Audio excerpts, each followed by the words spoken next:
Sorry about the abrupt ending of part 1. YouTube would not allow me to publish a 21-minute video, and it's probably best for you that we broke it up as well. So it ended abruptly, and I will now continue where it ended. I believe it started to speak to about record and report. So I will repeat a bit of this slide just in case. So when you get to the point of recording, you're obviously going to want to document all cases with full detail, and as to medical legal cases, make sure you got good detail. You'll inform the police if cases are discharged, referred, or expired, and you will never, ever hand over a dead body to a relative without a post-mortem. So take a look at this one that I've provided here. It's a dental. So often dental records are those used to determine the identity of victims who have sadly had severe burns or other major issues that often make it complicated to try to identify from the body. So post-disaster, okay, you've gotten through your disaster. You are now going to try to go back to routine tasks that were suspended and get those going again. You'll be analyzing your reports to assess the effectiveness of the disaster preparedness and response activities and policies, and you will amend as needed. This is what I've referred to as the post-mortem. It's after everything is done, what worked, what didn't. And there are tons of literature about how you can recover. This is just one example that I put on the screen. So remember what all your disaster crisis plan has in its contents.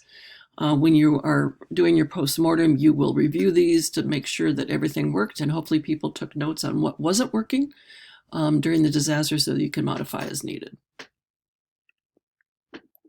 The WHO has a great hospital emergency plan checklist. It addresses all the key areas we've been talking about and we will be talking about, from command and control, communication, safety, etc.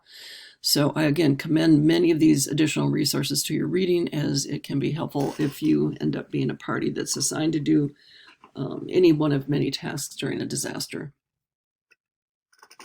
So in healthcare, though, we also have to recognize that our disaster plans must address how to reduce pressure on hospital management when a large number of casualties arrive suddenly and they are all requiring different levels of care.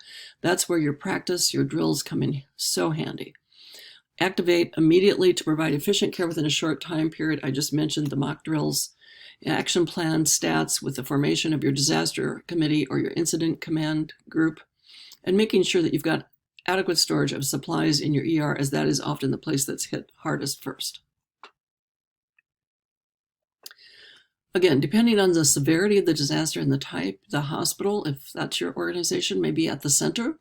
And we reflect on hurricanes, earthquakes, tornadoes, fires, and floods. So action plans need to include alternative sites in case you are a direct hit, folding tents, cots, trolleys for temporary shelter for people that may be coming to you that need shelter and have minor abrasions or incidents, a tent house that's got supplies, including your beds, blankets, first aid, drug kits. Light sources become critically important, especially if there's no electricity, except that which is being run by generators for critically ill patients. Portable communication systems, again, if the phone system is knocked down, satellite phones or different ways to reach those on the outside. And then work with your local volunteer organization that can provide food and water. For many of us, that could be the American Red Cross. Large cities often have other organizations in place to be able to do that.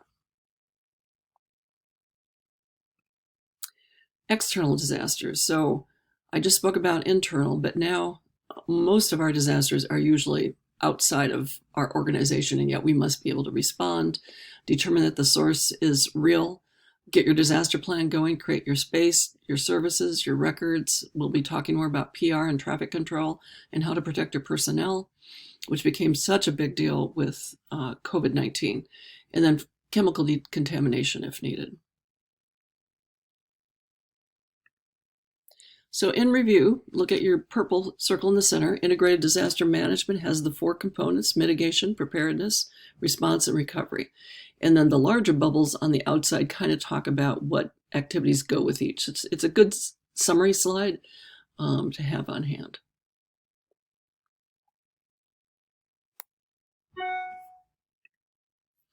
And don't forget terminology. I put a few examples here that are most common, like our CDC.